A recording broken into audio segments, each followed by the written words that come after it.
Okay, so welcome back, everyone. We're very happy to have our third talk today in the morning session of the first day by Sergei Gukov from Caltech. Should I say something else beyond Caltech? The DIAS. Dublin, yes, as Dublin well. Institute for Advanced Studies. Okay, great. Who's going to tell us about machine learning and hard problems in topology. Sergei, please. Yeah, so thank you, Hisham. Thank you, Urs, Aisha, and everyone else who was involved in organizing this meeting. So it's a pleasure to be here. It's my first time in Abu Dhabi. In fact, Hisham invited me a number of times, and it's mostly my fault that until now it couldn't happen. Right, so this talk will be about topology, and by topology I mean hard problems in topology that we want to solve for many decades but cannot solve, at least as of yet. And I'm hoping that some of them will be solved in my lifetime, and partly for that reason I'll try to advocate that we have to think outside of the box and think about different kinds of methods that we use in low-dimensional topology. So as I'm thanking the organizers and making this preface, you're probably reading this conversation that happened in 1971 between a person, a human, and a computer. And it's a reasonable conversation. So the context, unfortunately, is limited to a certain box, and it's only involves certain shapes. But other than that, in this smaller world of boxes and pyramids and so on, conversation is pretty reasonable. So if you read through it, person is asking how many boxes are on top of each other, a computer is answering, and it's a very meaningful conversation. So this is one of the very first AI systems that was created by this person, Terry Winograd. At that time, he was in Cambridge, Massachusetts, not the one in England. And Terry is a founding father of a branch of machine learning called natural language processing and natural language understanding. So he wrote many foundational books on what it means to learn, what it means to understand. We'll talk a little bit about this now today. So then he moved to west coast of the United States, namely to Stanford. And this is a much later picture from 1997, where he had many good students. And here on the right is one of his students. Back in 1997, he was a kid, just like that. But a year later, he invented a very interesting algorithm called PageRank for classifying pages and for searching. And of course, we know this guy. That's Larry Page, one of the co-founders of Google. So he was a student of Terry Winograd at Stanford. Coming back to learning and what it means to learn, it's actually a very interesting process. So that's why Terry Winograd, I mean, he is a computer data scientist, but he wrote this book on cognition. And if you think about it, it's kind of non-trivial how we learn things or how we make scientific discoveries or research. I like this quote by Richard Feynman, who compared the process to watching the gods play the game of chess, so that we don't know the rules of the game, but we can watch the board, and our job is to figure out the rules. So that's basically what he described as process of scientific discovery. And this is indeed very accurate in my opinion. For example, my son, when he was 2 years old, for some reason, his comfort thing was yellow towel. And when he couldn't even speak, how do we tell him that that's a yellow towel? I mean, he has to learn this concept. We cannot just translate from another language. There is nothing we can use. So the way it works is that he hears or sees similar concepts and they cross paths, and from that cumulative knowledge he eventually figures out on his own that, okay, this is yellow towel with some certainty. But he has to go through this process of seeing same thing or having same experience number of times until it finally kind of registers and sinks in, and he can put a high probability certificate that that's the correct answer. So going back to game of chess, when I was a kid, maybe in middle school, actually I was going to chess school organized by this gentleman. So this is chess grandmaster Garry Kasparov. And it was a lot of fun, I have to say. I was going, this picture is from 1992. I was going to that school in late 80s, but it was pretty much the same. And one thing that surprised me back at the time is that Garry encouraged us to play all kinds of games among each other, but also with a computer. And this was quite rare because, at least back in the day, having a school class fully equipped with these old-fashioned computers was unusual, at least back then. So picture represents quite well what it was. It was a lot of fun until suddenly it wasn't. So this is another photo from 1996, which was the first match, and 1997 was the second with Deep Blue, where, well, it was tough. And from then on, basically, yes, computers basically win games. So that much we know. In all fairness, Deep Blue was not exactly the AI system. It wasn't exactly machine learning, but it used a combination of algorithms, some of which were what we consider machine learning these days. And then there are very useful algorithms for many similar problems. But also, I want to point out, it actually fits very well with what I'm describing here, because Deep Blue is IBM's product. And IBM had a division which was led by several people who shortly after all left and joined Renaissance Technologies of Jim Simons' hedge fund. But the division in IBM was actually, the goal was to understand speech recognition and processing very much in the spirit of many things that I'm going to tell you about and what we saw on the very first slide. So they were kind of bored with their speech processing work, and they decided that, well, we have to make IBM known for something. We have to do something fun. And they proposed that let's build what we now know as Deep Blue, machine that plays games. And I want to make this parallel that it was done by people who are trying to understand how to use machines to process language and speech. And at this point, you may be thinking, well, what's the connection between game of chess and speech processing? So hopefully, by the end of the talk, you'll get an idea. And here I have to say that I'll try to pitch it in a way that if you don't have much familiarity with machine learning, hopefully this will be a gentle introduction of what machine learning and various algorithms are like. Anyway, so going back to game of chess, to illustrate the same point I already mentioned before, if we see this chessboard for the very first time and we don't know how to play chess, then it's probably just a random board and it doesn't tell a rich story. But to somebody like Garry Kasparov, it certainly does. He immediately knows disposition of forces. He can basically read between the lines and understand what it means, this board. So therefore, I want to use this as an analogy and ask, well, what about problems in topology? For example, if I show you this diagram and ask, is it knotted or not knotted? Can it be, I mean, is it equivalent to a trivial knot, what we call unknot? So what would be your answer in this case? Who thinks it's knotted? Who thinks it's unknotted? Well, others are probably just sleeping.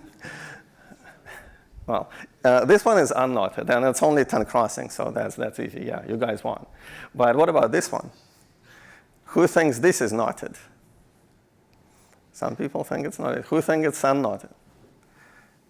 I actually don't remember. I don't know. But you see the point. So as complexity grows, so it gets bigger, we don't know. And yes, it requires some training. Of course, I do this experiment, and you didn't probably spend your life trying to disentangle what's knotted, what's not knotted.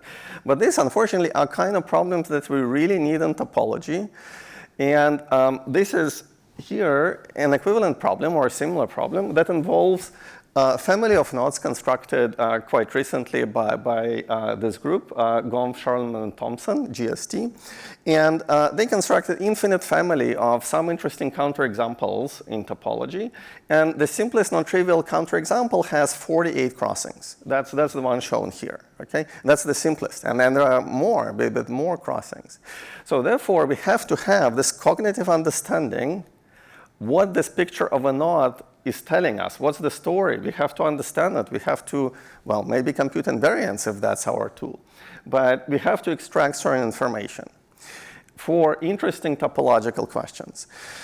And much of my career I spent in quantum topology, and quantum topology aims to build invariance. But I really hope, as I mentioned before, that in my lifetime, there will be some application of this invariance. It's not just I'm building them for sake of joy, which is, yes, it's a lot of joy, that's true. But it would be cool if they address this invariance, some of the interesting problems in topology. And here is the issue, that most of the invariants, such as John's polynomial, color John's polynomial, and so on, we usually celebrate when we compute up to 10 crossings. That's usually considered pretty cool. You put a big, complicated picture in a table, and then we can develop various computer codes that compute them. But as I'll describe later in the talk, these invariants, actually in complexity theory sense, are usually NP-hard, most of them. So therefore, complexity really grows fast and exponentially, very much like a number of nodes itself. So therefore, we don't really have any computational power in a classical sense, typically after, I don't know, 16, 17 crossings and so on. So computers just crash. And that's current state of affairs. On the other hand, as I mentioned a moment ago, interesting examples for topology require 50 crossings, 70 crossings, hundreds of crossings. So there is a huge gap. And this gap is really huge because here, number of crossings is a logarithmic scale. If you think about it, complexity of a node grows exponentially with number of crossings. Just a second. So let me finish the sentence. I'll get back to it. So even if computer power obeys the Moore's law, which means that computational power increases also exponentially, say doubles every some number of years, it basically means that if now we can do 16 crossings, next year we can only do 17 crossings. And if I want to reach 50 or 100, it's definitely beyond my expected lifetime. Yes. Just wondering, is there a definition of complexity? Complexity of? You're just saying complexity grows. What do you mean by complexity? Here, I mean, in terms of what can be, yes, it can be definitely measured and defined quite accurately. For example, how long it takes to compute, say, color John's polynomial or some random quantum group invariant. And the time grows very exponentially with number of crossings. And as a function, is it, I don't know the right way to say it, is there emergent phenomena in complexity? Is it a continuous parameter, or are there jumps in that parameter where complexity takes a leap? Well, later on in the talk, I'll talk about complexity theory in a strict data science sense. So here, I mean, just a simple experiment, I mean, very practical. Okay. If I want to compute some invariant, how long will it take me on a machine?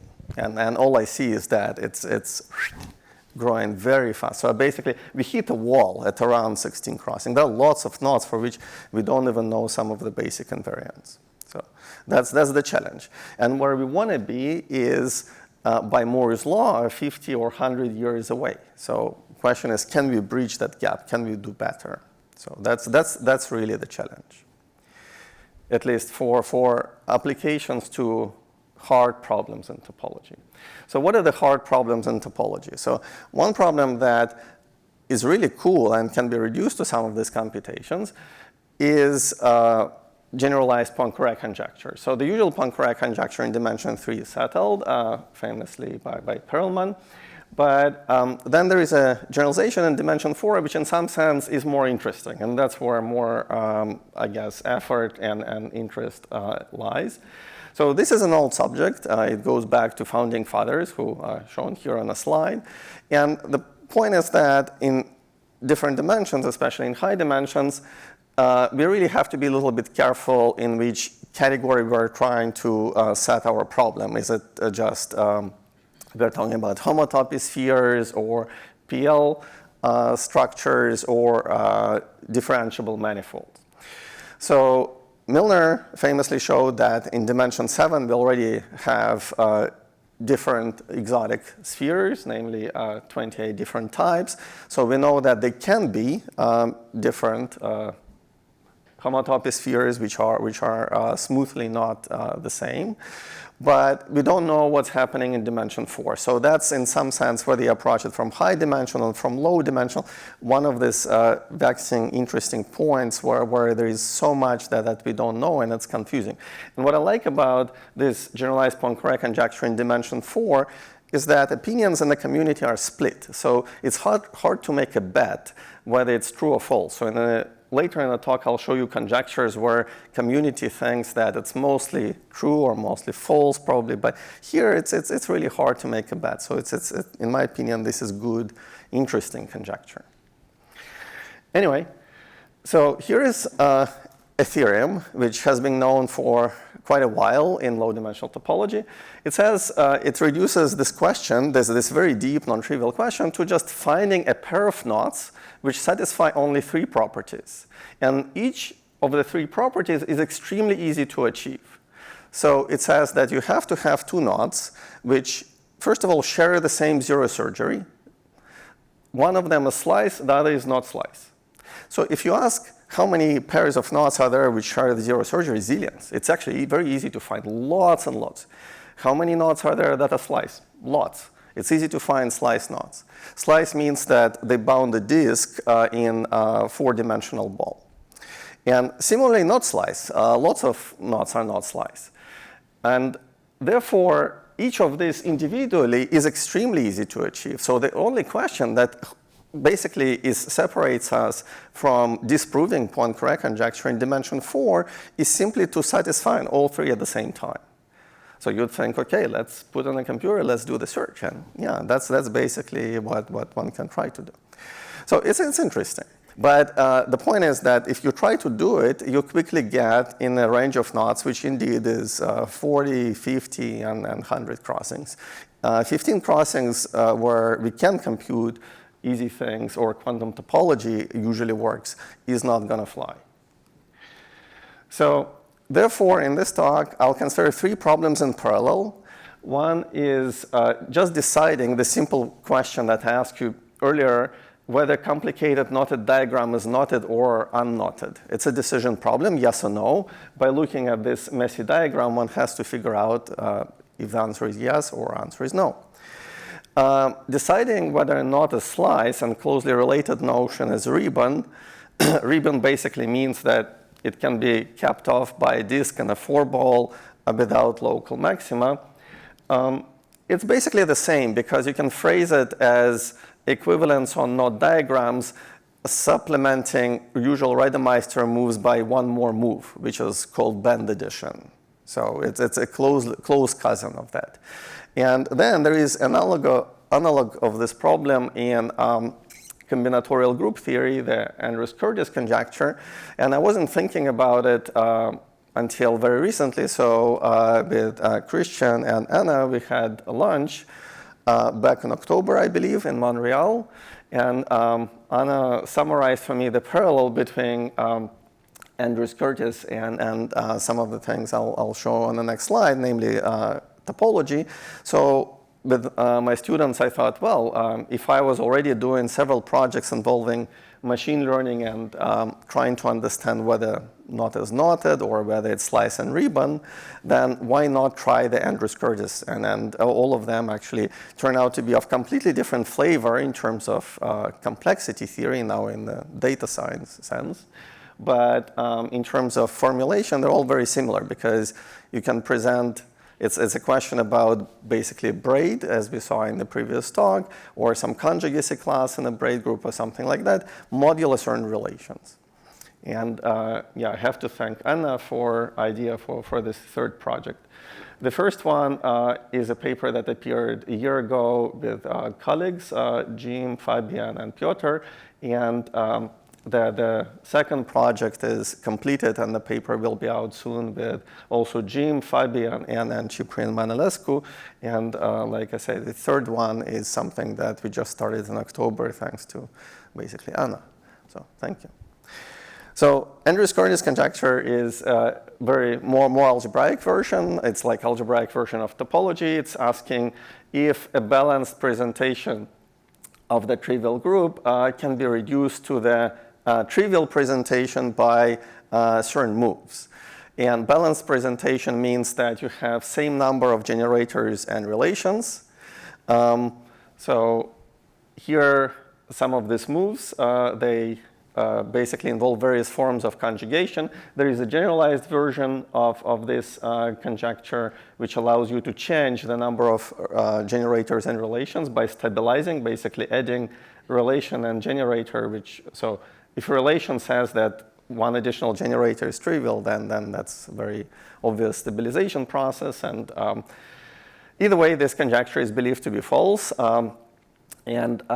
If you think about this as a description of the fundamental group of a handle body of a four-manifold built only out of one handles and two handles, then these moves actually look very natural. They have clear topological meaning. They basically refer to handle slides and handle cancellations. You can think about one handles as generators and two handles as relations. So we're trying to describe fundamental group of a four-manifold built out of one handles and two handles. And when we ask if fundamental group is trivial, then it's very much like asking about a homotopy sphere, basically. So, any questions so far? Is this clear? So, as I mentioned, this conjecture is widely believed to be false. This is unlike generalized Poincare conjecture. People attack this problem by increasing complexity. In this world, complexity means you increase the length of relations. And if total length is less than 13, then they basically by hand eliminated all possible counterexamples. So we know that it has to go further.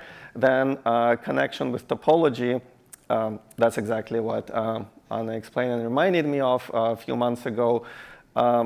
Brings lots of interesting topological kind of counterexamples, in particular due to Agbulut and Kirby, which look very simple. But again, we have no clue if these are real counterexamples. So there's extremely easy to state, but we don't know. So if they can be reduced to a trivial presentation by using these moves. And there are lots. These are just some. And then this is, again, infinite family labeled by n.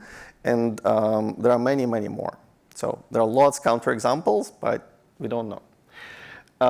Anyway, this paper by GST, Gomb, Charleman, Thompson that I mentioned earlier connects this to generalized property R. I'm not going to spend too much time on this. I'll just mention that usual property R proved by David Gabay had many, many generalizations. In fact, Rob Kirby is responsible for proposing constantly various versions, which then were basically ruled out and replaced by other ones, and so on. So there is close connection between this combinatorial group theory and topology.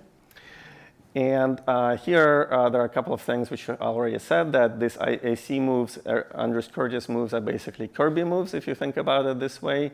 And if you use this interpretation, then every potential counterexample to Andrews-Curtis conjecture actually gives potential counterexample to smooth Poincare conjecture in dimension 4 as well. And in the case of this Agbulut-Kirby counterexample, which we don't know if it's Andrews-Curtis counterexample or not, but in terms of SPC4 at least, Bob Gomf disproved that it's not a counterexample, that it gives, in fact, a standard force sphere. So anyway, there is a lot of work to be done, but and I hope this illustrates the flavor of the problem, that it's close cousin of SPC4. Something that I didn't know in other variants, namely the unknotting problem and the sliceness problem for knots, but something that apparently was actually known in the literature on Andrews-Curtis conjecture is existence of hard examples, a notion of hard examples. These are examples which may be very short, very much like Agbulut-Kirby or the one here on the slide. It's actually not very long. It fits essentially on one line. But mathematical theorem says that in this particular case, it would take 10 to 10,000 moves at the very least. That's a lower bound which can be mathematically proved.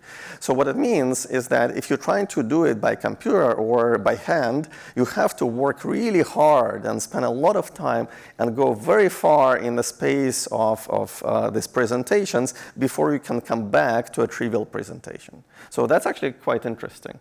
So there is a version of this hardness in all of the other problems, namely now we understand with Jim, Fabian, and Ciprian that there is actually analogous phenomenon for sliceness. So it's interesting that many knots can be shown to be either slice or not slice quickly, but there is some small fraction which are hard, which require going very far, which have this ribbon in a very complicated presentation that cannot be made simpler for some reason. And again, this was not really known before until this systematic search was done. And there is something that we discuss in the paper with Jim, Fabian, and Piotr on knots. Anyway, these are kind of hard problems in topology. Any questions on this?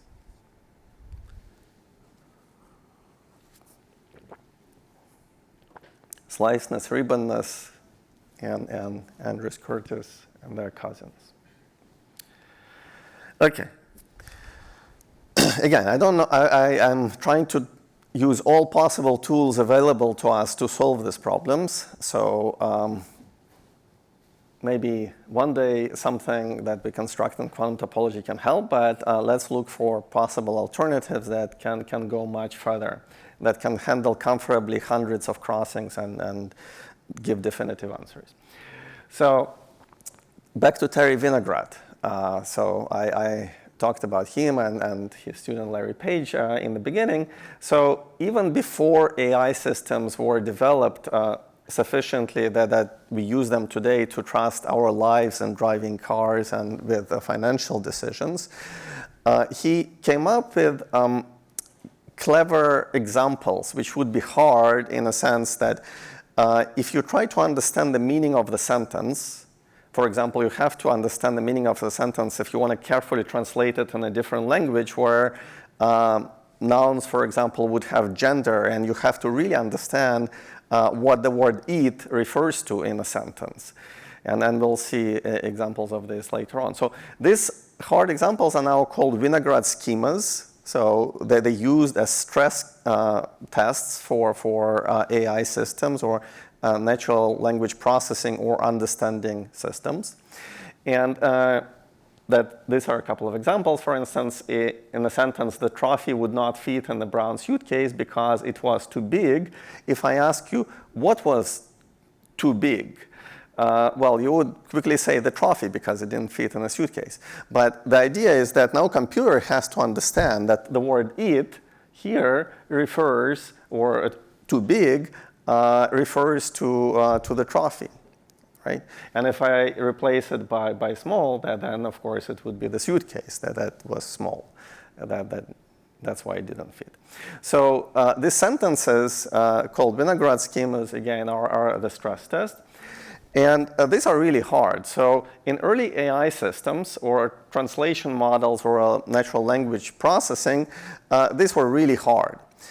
So this is how the history of the subject evolved in 90s when the team working on language and speech recognition in IBM was doing it. They were using statistical models. So back in the day, it wasn't so much AI, it was mostly statistical processing. And related to translation, it was SMT. This is statistical machine translation. So these are this red curve and blue curve, and as you can see, they're very flat. Improvement was extremely slow, but something happened around 2015, and that's exactly the time, if you think about it, when AlphaGo became famous and popular, and lots of other things took off. So there was basically a revolution where this old-fashioned statistical approach was replaced by machine learning. So to say a few words about the old-fashioned one, the statistical one, it consisted essentially of two parts. Both were probabilistic. That's the word statistical. And the first part was essentially translation model. Its goal was to take a sentence in a given language and understand what the sentence is saying.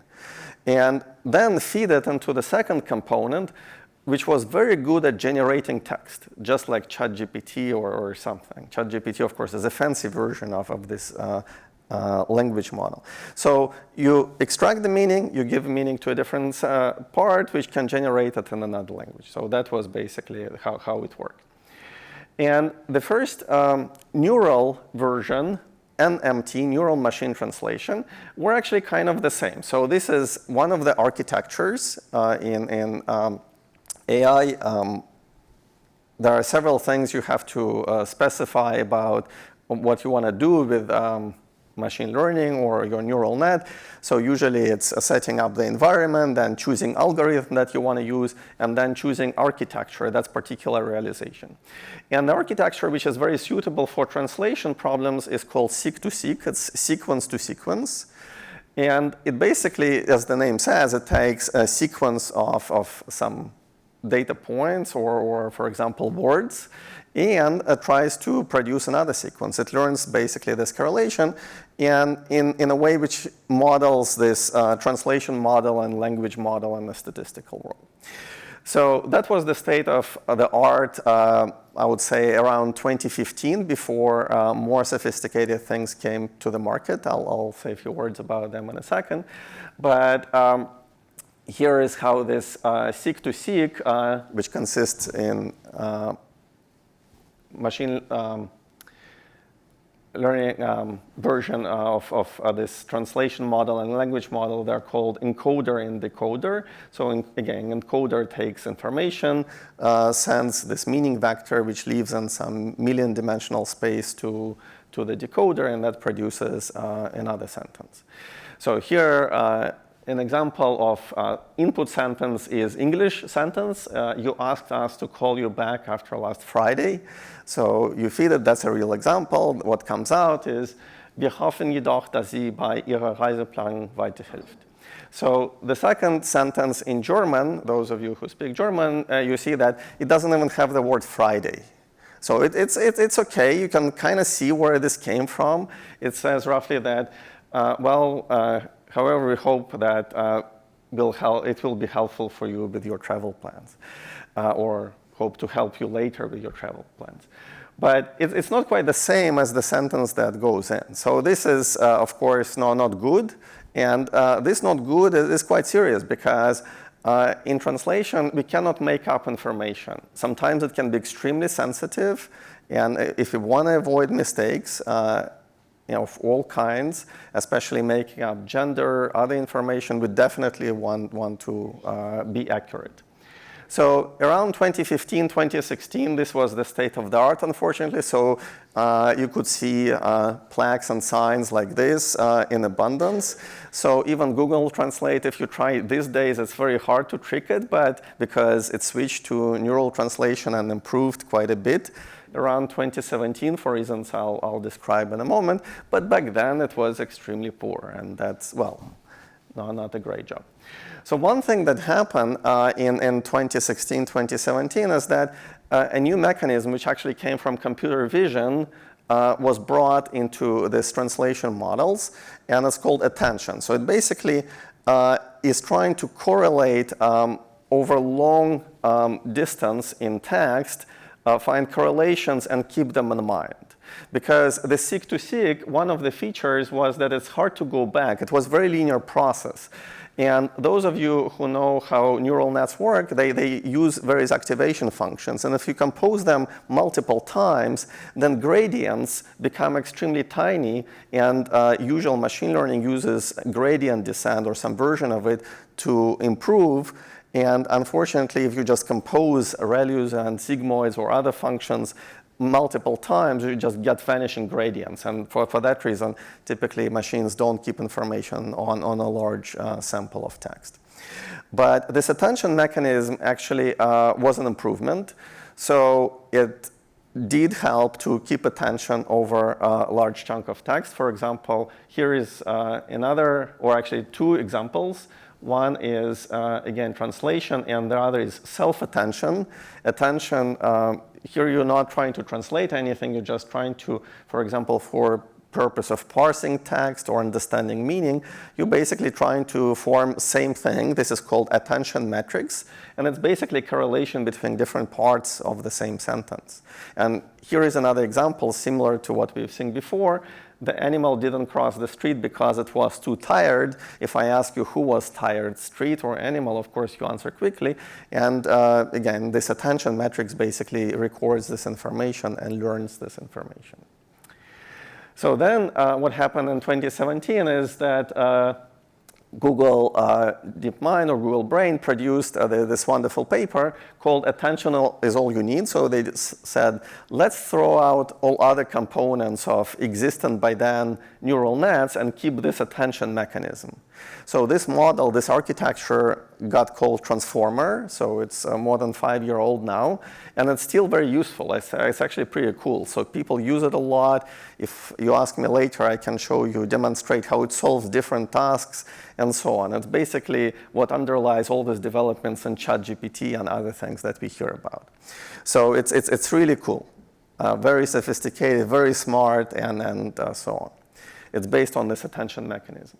So it performs really well on Vinograd schemas because in 2017, when Lukasz Kaiser, one of the members of that Google team, was giving talks, he was showing and comparing how Google Translate before compared to this transformer-based translation model. And as you can see, it does much, much better. So transformer is mostly green, whereas the previous version of Google Translate, even in 2017, was still, if you ask, the cow ate hay because it was delicious. Again, if you ask who was delicious, cow or the hay, well, of course, you may consider both delicious. But anyway, for purpose of translating in various languages, here it's to French.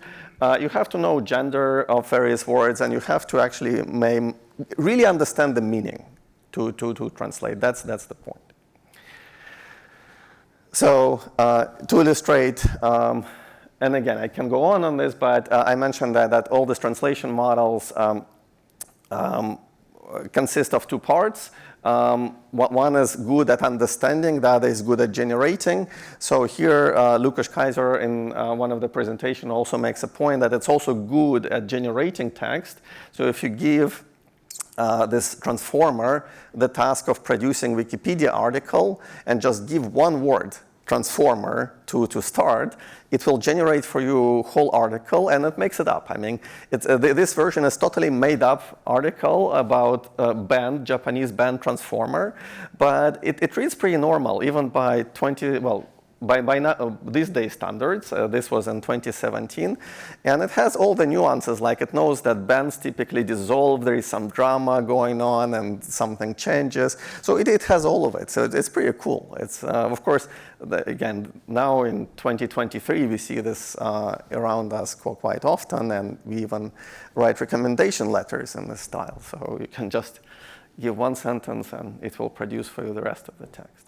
Unfortunately, actually, being an editor of a couple of journals, this is really serious because even papers now are being submitted written in ChatGPT. So and distinguishing them from really written papers from just ChatGPT generated is becoming hard. But this is where it came from. It's all based on this transformer, and the fancier version of this is called reformer. This is something that came to the market in 2020.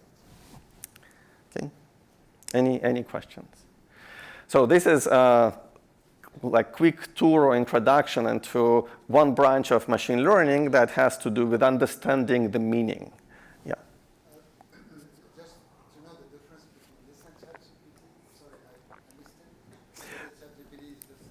Well, ChatGPT is, I would say, grandchild of the transformer. So transformer is still very cool, incredibly useful architecture. Yeah, question was, what's the connection, or maybe precise connection between ChatGPT and transformer? So transformer is, of course, only 1 year old, a baby. This is 6-year-old, but things evolve very, very fast. So I would say this is grandchild of transformer, and it's based on that. So, yeah, in fact, maybe after, if you ask me, I can show you that there are lots of things. So Google really loved this transformer and capitalized on it, and there are lots of all kinds of applications. And then again, Lukasz Kaiser, this guy, gives amazing presentations. So I encourage you to Google or listen. So he has some presentations which are called transformer or one architecture is to rule them all, meaning that it can be applied to completely different domains and solve different kinds of problems. It's the same type of neural net, which is quite amazing, because usually you have to do a lot of fine-tuning if you really try to solve complicated problems, but this is extremely powerful in terms of applicability, how many things it can do. Anyway, what does it have to do with topology? Well, I told you a little bit about hard problems in topology, such as slice ribbon problem, SPC4, Andrews-Curtis conjecture, where typically you analyze a complicated diagram or look at the, let's compare it to the chessboard, and you have to get the meaning out, right? And the kind of problem that we have is where the space of all possible configurations is humongous, but number of moves, like Rademacher moves, or even if we supplement it with ribbon move or Andrews-Curtis moves, is very small. It's only a couple of moves. So these kind of problems are actually very good for machine learning when you have huge configuration space, but very small action space. So machine learning strives on this kind of problems. And here, if you think about presenting knots, for example, as braids, we even say braid word.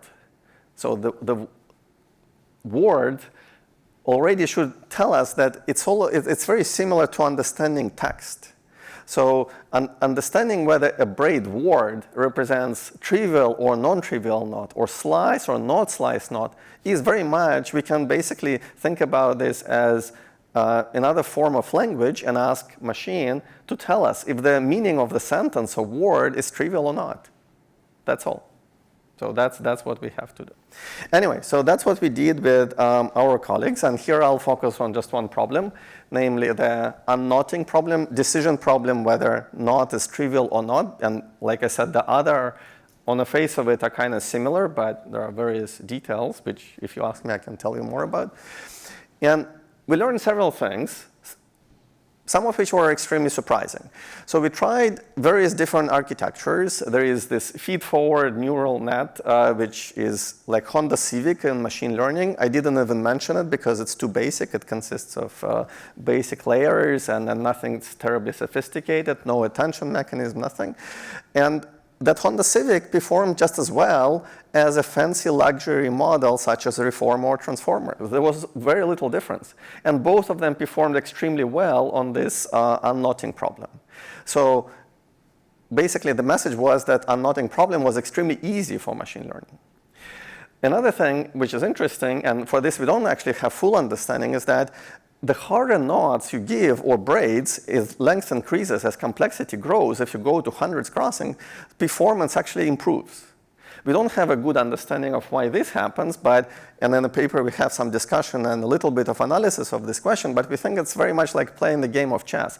If you play with a stronger opponent, you actually become stronger and better. Probably, maybe that's at least part of the issue here. But again, we don't fully understand or know what's going on. So let's look at complexity now in the sense of data science for this unknotting problem. Yes? Do models only work at a fixed number of crossings, or can you train something on large numbers of crossings? Yeah, this is called, I can repeat the question. The question was if the model trains on a fixed number of crossings or it can go through the range. So the answer is yes, it can go through the range. It's called transfer learning, and that's of course what one wants to achieve. it would be a pity if on a given number of crossings we have to retrain and nuances are so specific to that number of crossings. One would probably want to cover at least a wide band, say from 10 crossings to 100, and that's actually what happens. So this is called transfer learning, where lessons you learn in one domain are transferable to another. So I kind of alluded to this when I talked about transformer a little bit. So yeah, that's what it is. Other questions?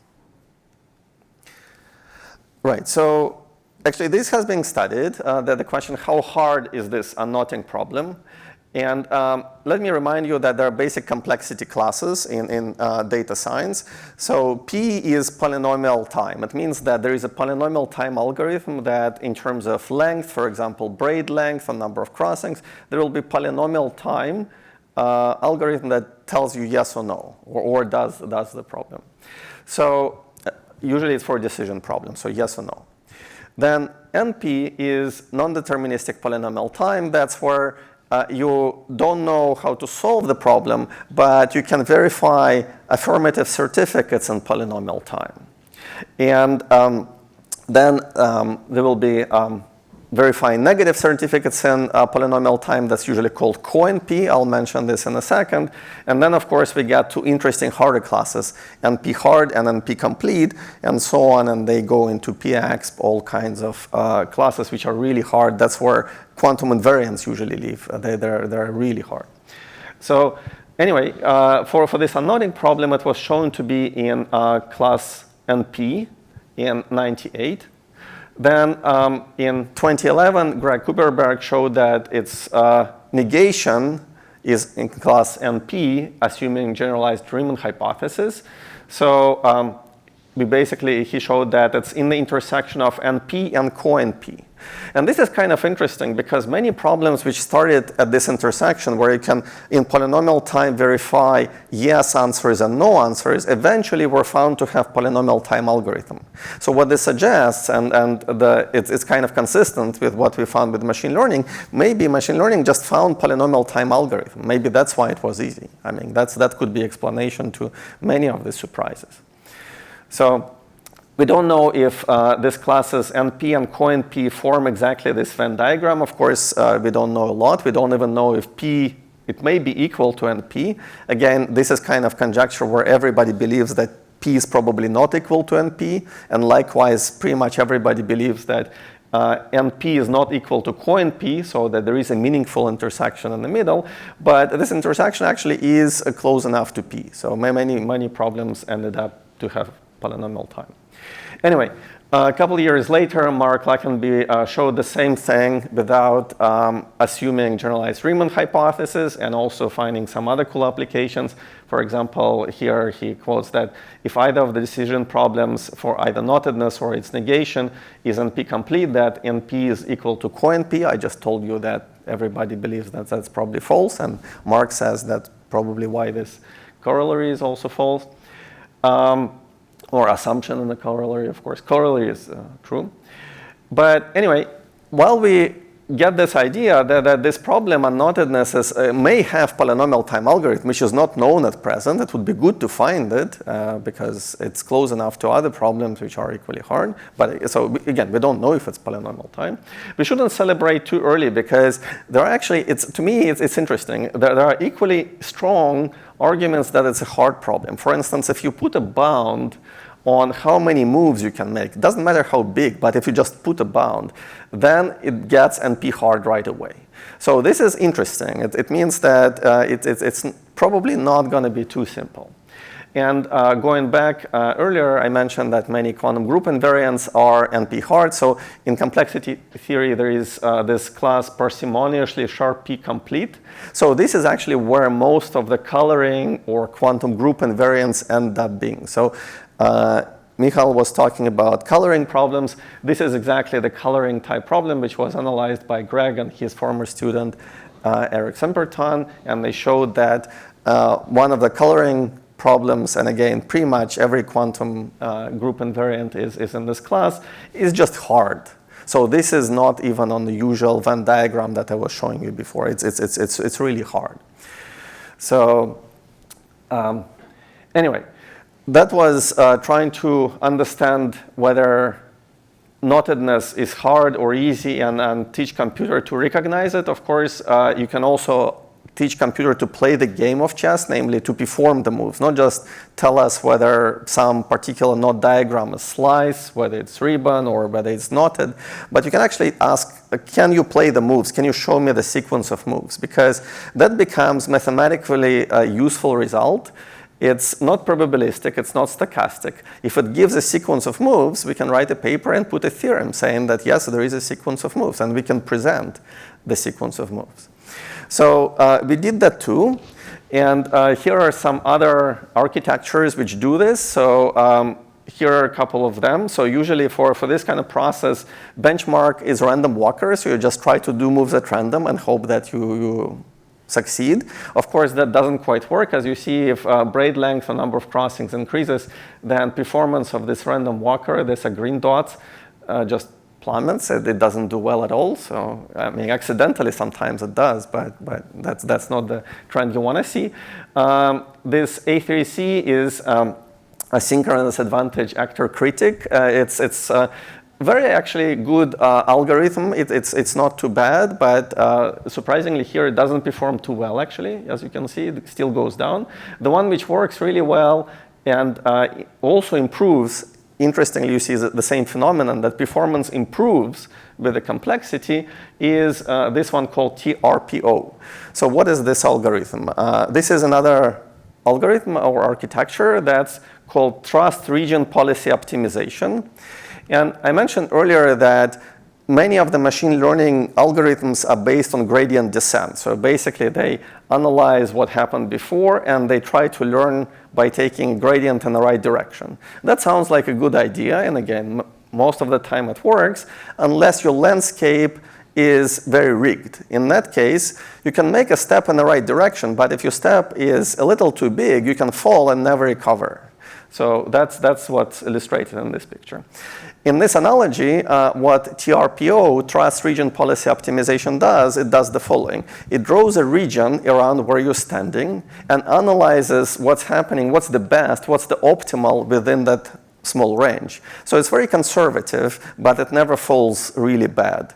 And that's the improvement. So this blue dots is TRPO, and here is another graph from that study which shows how many actual moves or steps on average you would have to make as your complexity of the braid or knot increases. Again, notice that here we easily go to 100. I mean, previously I mentioned that going to 100 crossing knots, which is something we need for really hard problems in topology, is hard with quantum invariance. So here you can easily do that. So it's definitely not a limit. And again, we see that TRPO, this particular algorithm, yes, it starts going up a little bit. So as you go to 100 crossings, it needs more moves or more steps on average, but it's not bad at all. So in fact, a number of steps or moves is comparable to the length. So that's pretty good. So it actually plays the game. Anyway, so my time is up, and I hope I convinced you that there is something meaningful machine learning can offer even for very hard problems in topology.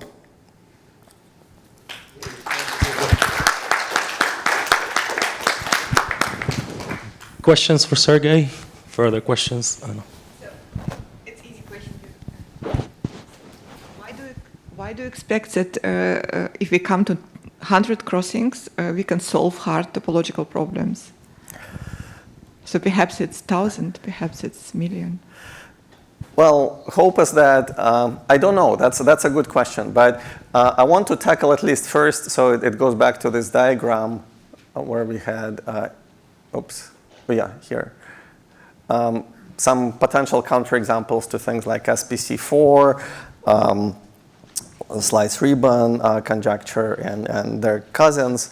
They start at least at 30, 40, 50. So that's the beginning. So I myself want to work comfortably in the range of from 50 to 250.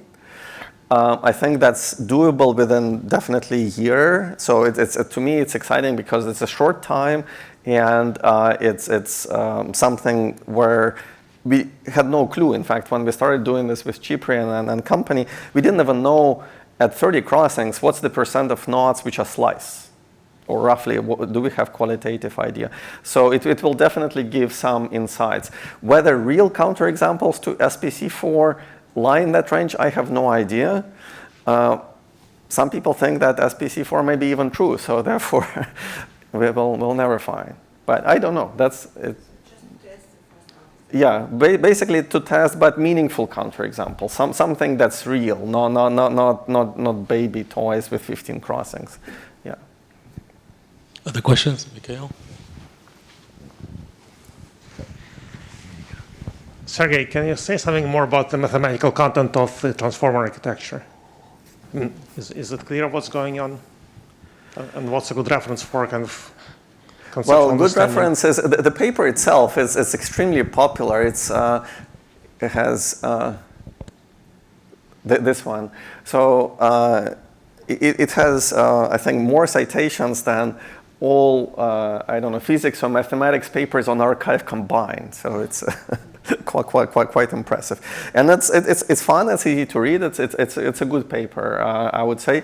The content, mathematical content is expressed in this formula, which will probably will take me some time to unpack. So these are queries, keys, and values, and softmax is this 1 divided by 1 plus exponential function, which is like a step function but smoothed out. So these keys, queries, and values are data that you get from encoder and decoder, roughly speaking, in this version. So why this formula is useful and why it does the job again, I don't think I can do justice in a short answer, but there is a little bit of mathematics there. It's, of course, applied mathematics in the sense that it's not very sophisticated or categorical. Actually, there is another thing that they do in this paper on transformer. Where is it? Here. Yeah, there is people usually point out this attention mechanism as the coolest thing, and that's, of course, correct. That should be said as the main vehicle or engine that drives this. But they actually do something else, which I find quite interesting, and that's also mathematically amusing. They do very sophisticated version of Fourier transform, which is not the usual Fourier transform with exponentials and sines or cosines, but completely nonlinear. And that's actually important for them to solve the problem of keeping meaning on or long-range dependencies. So correlations among parts which are very far from each other. So that's another component. So it's a combination of several different mathematical facts, which are, again, you and I as mathematicians, we understand really well, and it wouldn't be super sophisticated. There is nothing categorical or mysterious going on, but it's a very clever use and quite elegant, I would say. Thank you. Okay, any other questions? Okay, if not, let's thank Sergei again for the very nice talk.